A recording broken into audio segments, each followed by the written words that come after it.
What is up, everybody? It is Alex from Heavy New York calling from the quarantine zone again, and on the phone we got Zetro of the almighty Exodus. Great to be able to talk with you today, man. Thanks for being here.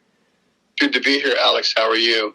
I'm hanging in there, all things considered. How are you doing today? We're good.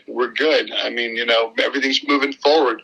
We finally have a new record coming out, so all things are good.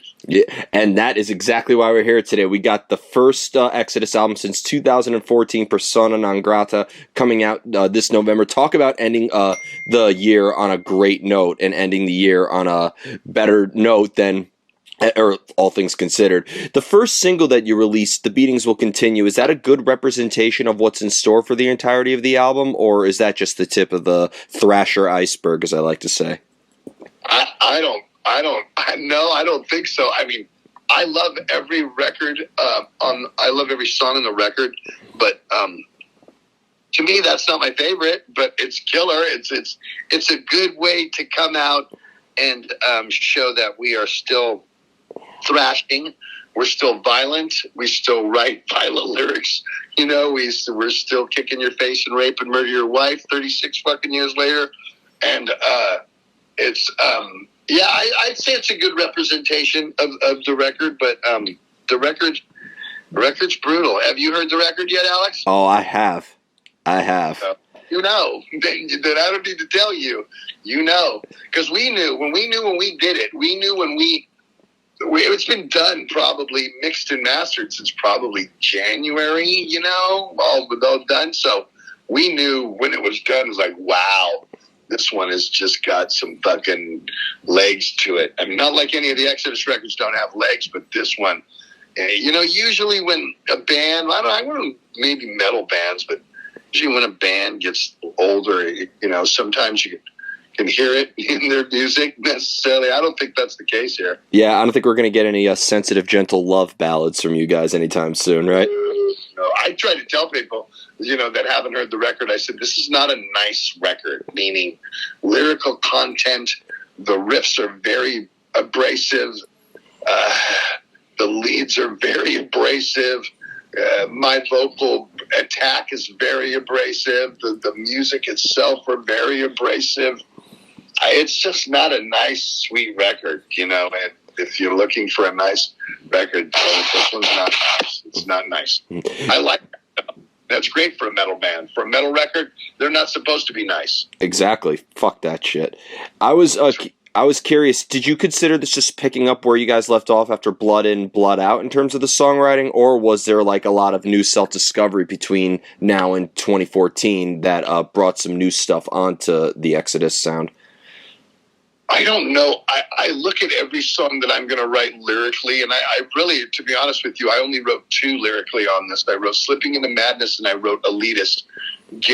Tom wrote The Years of Death and Dying, and Gary wrote everything else lyrically, and pretty much musically. Then Slipping Into Madness, Lee Altus wrote the music for that. It was the only song that Gary had nothing to do with at all, was Slipping Into Madness. On every other song, he either wrote all the lyrics and the music, or at least the music. So it's I don't know what was going on. I think, honestly, the progression is, more violent, more deeper. I'd have to say Blood In, Blood Out. It's not a happy record, but it's, I don't know. It's not as in your face, it seems like to me. It's like, I think this one's across Tempo of the Damned in Exhibit B. That's the way I hear it, and that's my opinion, but that's how I hear this record, and I just think that, man, this one's talking about getting punched in the face. This one punches you in the face hard. It punches you everywhere on your body really hard. It does. This is a puncher. From start to finish, it punches you. And it's like, and I'm listening to it over the last 9 months going, fuck, when they finally release this fucking thing, people are going to fucking be out of their mind batshit crazy, because it's just fucking it's a puncher. Well, that's something I've always like when a band is consistently brutal through their entire career. Like I've always said, Exodus is the band that shows no mercy in any stretch of the way. It's a band that you have to hold on for dear life. If you blinked, you missed something. But when it comes to the lyricism, you mentioned that there's only 2 songs that you wrote the lyrics to, and then the lyricism was fairly collaborative. Do you have like maybe a different attachment to certain songs that you particularly wrote the lyrics to, as opposed to songs that maybe Gary wrote or Lee wrote or anybody else? No, because it doesn't. I never think about it like that.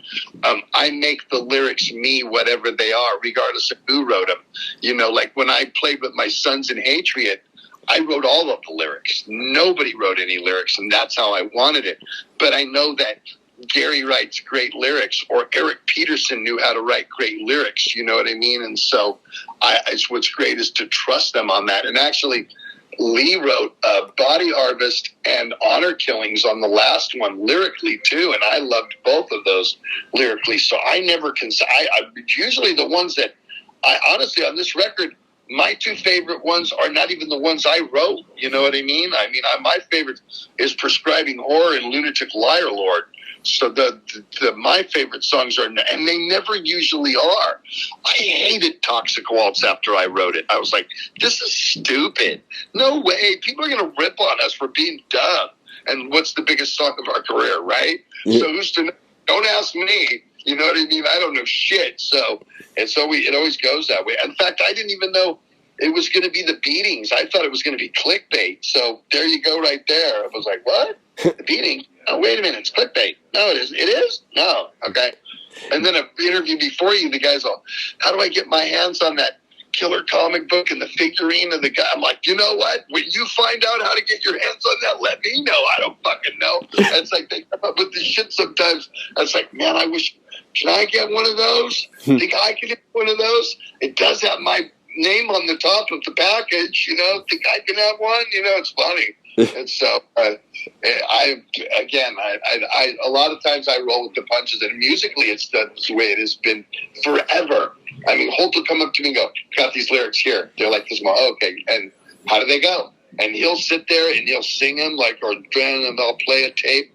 Basically how I do it is I videotape Gary singing along with the music, the lyrics he wrote, and then I take the videotape and I learn from it, and then I transfer what I see him do to what I do and how it goes, so, and that's basically how it's done. I think on the DVD on this record, it's got on the Blu-ray, it's got that part of that on there. Mm-hmm. It shows me how he when he writes lyrics, how they go, because obviously they're just words to music unless you show me how you want the pattern to go, so it's kind of.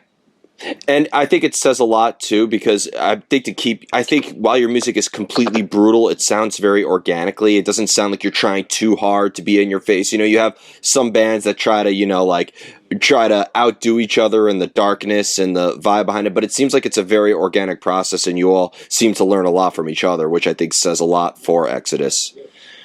I think the musicianship at this point is definitely at the best level that it's ever been. Especially when you get older, you're thinking, he don't bring it like he used to. I think every fucking one of us is bringing it better than we ever have. So I think that has a lot to do with it. Plus, we're still big fans of our own genre. So that makes you more still competitive when you're writing a song. You're not going, oh, yeah, that's killer. That works. It's like, no, that sucks. No, that's just this. Make it something. Give it, so when I'm singing or I'm, doing my part, I'm always thinking of different things I can do. Holt was all about, before we even started the record, I remember last summer, because a year ago now, I was there. What's today? Today the 2nd? I think I went there on the 6th of September was when I drove up there, and that's when it started for me. So it's been almost a year. And I remember him last summer saying, I want you to be different on this record. I want you to be you, but you have to be different on this record. Mm-hmm. So I was like, meaning, more heavier, different, but I knew what he meant. I said, I've been listening to a lot of fucking Lamb of God lately. I've been listening to a lot of Behemoth. I'm going to try to incorporate that And subtly, I did. I did it subtly. I think that I accomplished what I wanted to do vocally on this record especially with my approach. It's definitely not the same approach that I had used in the past. It's not in a lot of cases, it is the same lyrical tone that you hear come out of my voice. Like when you hear Udo Dirkschneider, you know it's fucking Udo. You know, and you hear, Rob, or you hear Bruce or Biff, you know it's them. When you hear Zetro, you know it's Zetro. You know what I mean? And I think a lot on this record, you heard some stuff and said, "Is that Chuck Billy?" And I'm like, "No, it's me. I did all the vocals on the record, and then I was, parts where I was listening to. I remember I called Jamie Josta, and I had done. I just finished recording Prescribing Horror, and I said, I just stole from you, because in the part at the end where I kind of get heavy, it's like I was totally listening to him in my head. And if you listen to the vocal now, you can totally hear me trying to do what Jamie does a lot. I was just doing that in a part of the song. Blameless, eyeless, oh Lord, I never went there before. Never. And so I listened back to that. I'm like so proud of that. I'm like, wow, I tried that and it dug it and it came out killer. And people are going to go, wow, is this you? So, I'm just like, it's just one of those things, so, I love this. I'm not bored with it. I'm not bored with doing the business. I don't go, yeah, well, I've been in the band for this long and I get paid to do this, so what the fuck? You know what I mean? I truly love it. I really do. Well, that's the beauty of this genre. Is like everybody I know in this genre, whether they're on the stage, whether they're working, behind the scenes, like in the road crew, or people in this industry, right, like the great people in Nuclear Blast, like they're all in this because they love the music and they know what they're getting themselves into when they enter it. So, like, I think in the end, if you love the music, that's the most important qualification to work in this industry. Definitely. I mean, I think so too. We're very fortunate to have the best label that you can have if you're doing this type. If you're doing this type of music, you're definitely, we're very fortunate to have Nuclear Blast. I mean, we have, our management we're good with, Robin Mason, who knows. I mean, we've had people over the years that just they have their idea of what they need to be done. We have a great idea of what we want to do. We've been doing this so fucking long. You know what I mean? It's just like we know what we want from us, and we know how to deliver. There's no drugs anymore. You know what I mean? 3 of us don't even drink alcohol. You know what I mean? For the most part. So we're very boring rock stars these days. Everybody's married. Nobody's promiscuous. It's just, it's like, yeah, just bored, boring. And after the gig used to be, yeah, where the girls, where's the blow, where's the now it's like, yeah, can I get some pancakes and chocolate milk? We're going to put a movie on, and by 11, I will be in my bunk later, dick. You know what I mean? It's like, I'll go on, and I'll read the Daily, and I'll go, we going on at 10:30 tonight? Why are we going on so late? I hate this. Can we just go? Tell you what. Tell the guys who are like supporting that they can play after us. We want the 8:30 slot. Oh man, New York or in Europe, some places like, what do you mean we're going on at 12:30? Fuck, wake me up tomorrow then, for Christ's sake. You know what I mean? It's like fucking. It's like, ugh. I hate that. It's like, oh, I hate those. I love. Dude, see what? We're on at 7 tonight. I'm like, no way. You mean I've been by 8 o'clock? I'll be watching. I'll be watching fucking Forensic Files by 8:15. That'll be great. The killer. It's like, so I think that's where we're at now. But the shows are fun. Shows are fun to play now. They were not saying they weren't always fun, but there's a different mentality. We're not fucked up on drugs anymore. It's like we're not trying to be, out for the party or whatever. It's all about the performance now. The performance has to be the best thing ever. Definitely. I kind of wanted to go back to the past. We were talking a lot about the present, but this year is the 30-year anniversary of Good Friendly Violent Fun as well. I was just wondering what memories you have from that era back in the day. Take me back to when I was -2 years old, please. -2. Wow. There was no rules. No rules. None. And we knew none. And we thought we were invincible. I shit you not. It was like, and there was something, it was one of those things like, I would get a call from Gary or somebody, guess what we're going to go do? And it was one of those types of things like, what? Well, we're going to get to, like, I remember one time we had to go to Cabo Wabo and play Cabo Wabo, and it's a 4-day thing. And all we had to do was just play one set and show up for 4 days and go to all these, like, cool events that fans pay to go to hang out with you. And I was like, oh, my God. Come on, Mom. Give me a break. I'm fucking flying to fucking Mexico. I'm fucking 26 years old.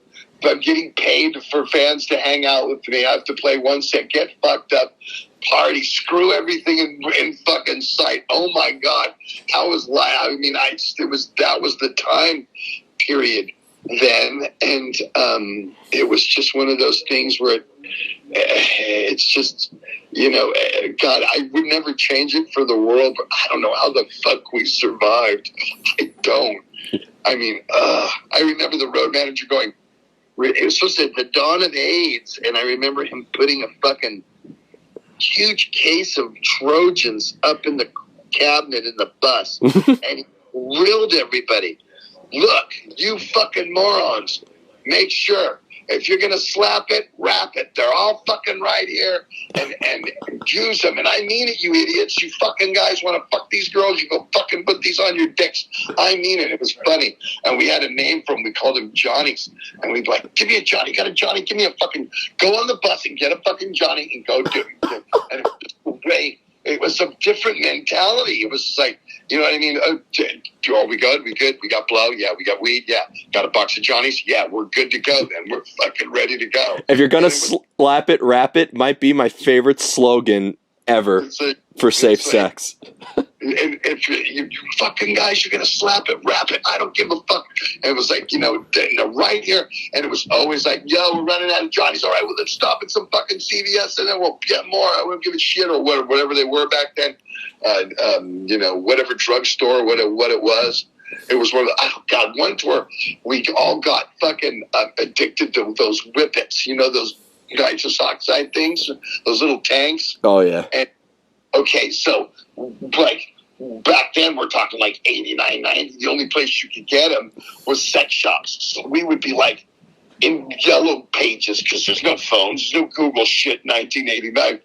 Where's the sex shops at? And we'd have the bus pull up to the sex shops and we'd like run in there and go, you got whippets? Yeah. They'd be looking at us like, you guys here to buy dildos? No, we don't want any of that shit. We want whippets. How many you got?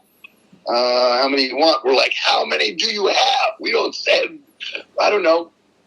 We put out like $500 here. Give us all of them. What? Yeah, you're closing early. We buy like 20 cases and just sit on the bus. Oh my God! This just where we were just like fucking. Where's my per diem? I don't care. Put them all together. We're putting We're putting all our per diems together, and we're going there's a sex shop in town. We're going to buy every whippet they have. Like yeah. So wow, that's what you missed. You missed that. You missed. Hey, there's some chick outside. She wants to give you a blowjob. You're kidding me? No, let's go. Bring her on the bus. Bring her in the back of the bus. Let's go. Tell her the rules. Tell her, all right, honey, this is how it is. It's like, well, I mean, there was protocol. It was fucking unbelievable. It was a ritual. It was just the way it was. I remember Headbangers Ball Tour in '89. The buses were pulling up to the venues, and fans were running alongside of the buses waiting for us to, like, walk off the buses. You know what I mean? It was like something you saw in a fucking movie, and I couldn't believe it. I was like, oh, my God. I have arrived. Guess what, motherfuckers? I have arrived. So it was fun. Again, a lot of things was learned over those times that I think definitely are part of our way we live now. Yeah. Because we would here we wouldn't be putting out good records and innovative records and taking it to the next level had we not had that and aware of that. You know what I mean? You'd have a look in look down the portal and go, remember when we used to do this shit? Remember we used to go, hey, which one of you guys want to make one of those little glass pipes so we can smoke this shit? You know what I mean? It's like, hey. You know, that element doesn't exist anymore. But a lot of why I think we are still where we are and who we are is because we haven't forgot about that. Absolutely. And you know, after, you know, with so much happening between, you know, the last album and now, it almost seems like, I think whether you realize it or not, you mature as an artist, you grow and develop. And I think in the end, you take inspiration from different sources as well. I mean, like, is it fair to say, even though your music is consistently brutal and constantly in your face, it's fair to say that, you know, you take lyrical and artistic inspiration from both internal experiences and external lessons as well, right? It seems like inspiration comes from everywhere.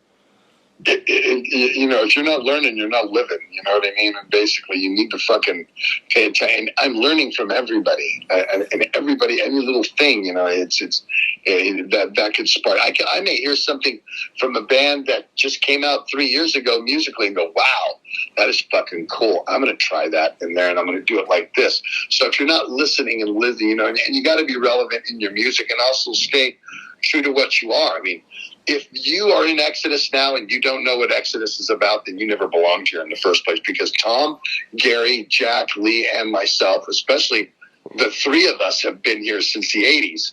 You know, I've been here 3 different occasions, but you know what I mean? Yeah.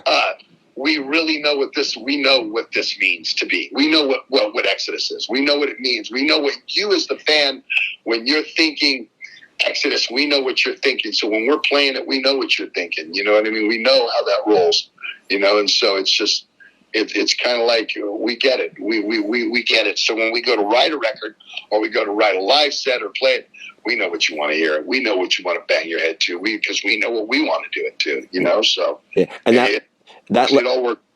Oh, that just led me perfectly into my final question, because do you, with your music in the form of aggression that it is, you know, there's one thing to put it perfectly on an album, and with this new album, I could tell you got an A+ in that, but then there's a matter of replicating it live. Do you put a similar energy into your live shows as you do when you are in the vocal booth, like tracking the vocals, or do you consider them to be 2 separate mind frames altogether?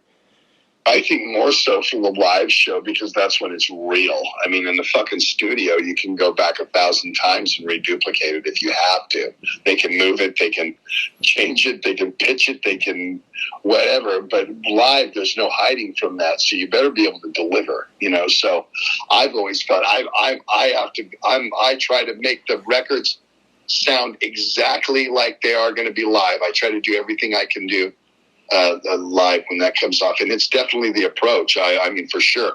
And there's times, I remember we wrote Toxic Waltz, I had to learn how to sing that song, because if you listen to the words, there's no breaks there. It's like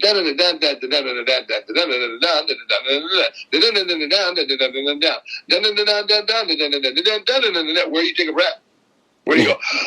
Like that. So I had to learn after certain words, you go real quick and then do it. I actually took it to my singing teacher when I went to vocal lessons back in those days. And I was like, man, you're going to show me how to do it. So break it up. And then even the parts and the backups, they weren't written as backups. Flailing round and round and you're in rebound, and the backups go, what's it up? The bit is it. I didn't write them as backups, but I couldn't do them. So when they're going, well, it's up because I'm actually going, sucking a fucking huge thing of air in, because I have, up to that point, I run out of air. And the second verse, leading into the chorus, is the hardest thing for me to do in Exodus, in any song in Exodus. That is the hardest part.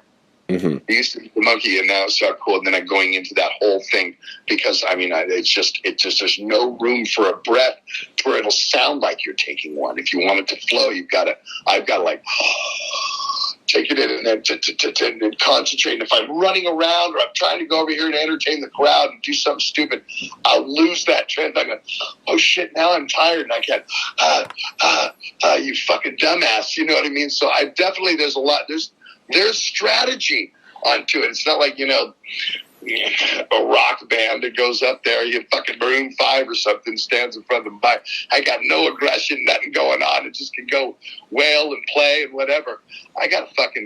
I'm going crazy up there. The fans are going crazy. Everybody's going fucking crazy. You know what I mean? So you got to deliver while you're going crazy. The crowd feeds off the band, and the band feeds off the crowd. And I'm really pissed because the one time I've yet to see Exodus live, and the one time I was supposed to see Exodus was at that Irving Plaza show, but it got snowed out, and even if it didn't get snowed out, I fucking had jury duty that day, so I had to miss you guys anyway. Yeah, I was away, and they kept trying to make that up, and man, that was fun. Some Municipal Waste, what a great tour that was. That was fun. Yeah. So, hopefully. Yeah, right, well, Bass Strikes Back tour is still on as of this minute, so we can hope for that. So hopefully you'll catch that. But I just see so many tours getting canceled right now. I hope we make it out. I do. And we have such a long way away before it starts. I don't know.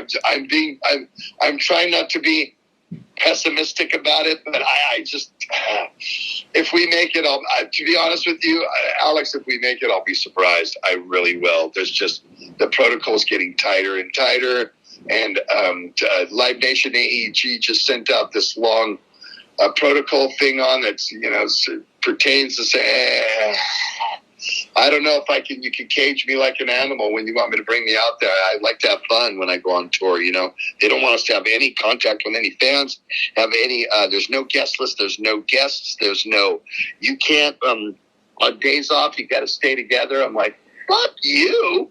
I don't see anybody on my days off. It's like I go get a hotel room and go to the movies and go out to dinner by myself. That's when I got when you're on tour, man, you're strapped to everybody for however long. The days off are the times where I get away from everybody, you know what I mean? So yeah. I was like, fuck that. I don't want anything to do with that. So. Well, if it happens, great. If not, just better days ahead, just slightly delayed. Exactly. Yep. But I want to thank you so much for your time today and for such an awesome lesson. Everybody, we are here with Exodus, Sona Non Grata, coming out via Nuclear Blast November 19th. This is Alex from Heavy New York, and we will see you next time.